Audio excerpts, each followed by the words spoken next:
Only on 7 News, a CALL7 investigation prompting action to keep problem doctors from putting more patients at risk. The state medical board changing its policy to make it harder for doctors who've surrendered their medical licenses in Colorado to work in other states. CALL7 investigator John Ferrugia first exposing the problem. And John, this change comes just 3 weeks after your investigative report. That's right, Ann. The state medical board had filed 17 separate complaints against Dr. Denise Crute, including charges that the neurosurgeon had operated on the wrong side of patients' brains. Now, facing severe discipline and revocation of her license, she simply gave it up voluntarily and moved to another state where she's now charged with harming even more patients. Now, as a result of our investigation, the state board wants to keep that from happening. I couldn't move my right foot, and I couldn't feel my right foot, and I didn't go in for a right-sided surgery. So that's when I knew something was wrong. Mary Friday is one of 5 Illinois patients who are suing Dr. Denise Crute for malpractice. She and the Illinois Medical Board charged that Crute operated on the wrong side of her spine. Mary Friday's life has changed forever. It broke me emotionally.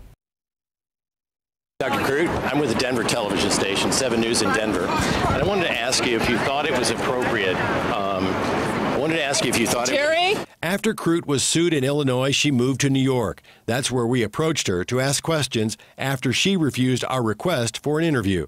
You've admitted harm in Colorado, and then you moved to Illinois, and now you've got lawsuits in Illinois. You just can walk away. That is exactly what she did in both Colorado and Illinois. And because she voluntarily surrendered her license in Colorado, Dr. Denise Crute's record shows no formal discipline.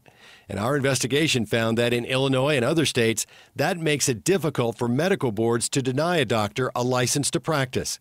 Because of our story, the Colorado Medical Board took note. We're resolving a disciplinary matter, but we didn't say it was a disciplinary document.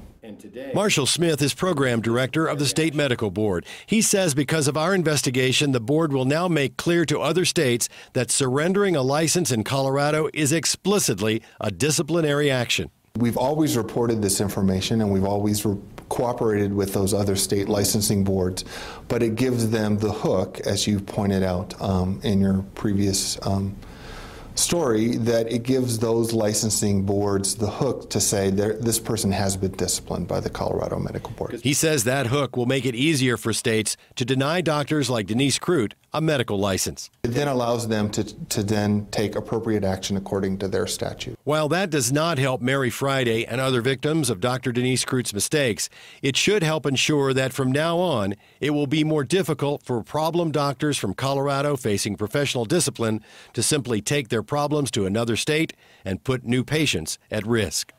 While the board is attempting to keep the problem Colorado doctors from practicing in other states, the fact is that the Colorado Medical Board has the same issue with doctors moving into our state.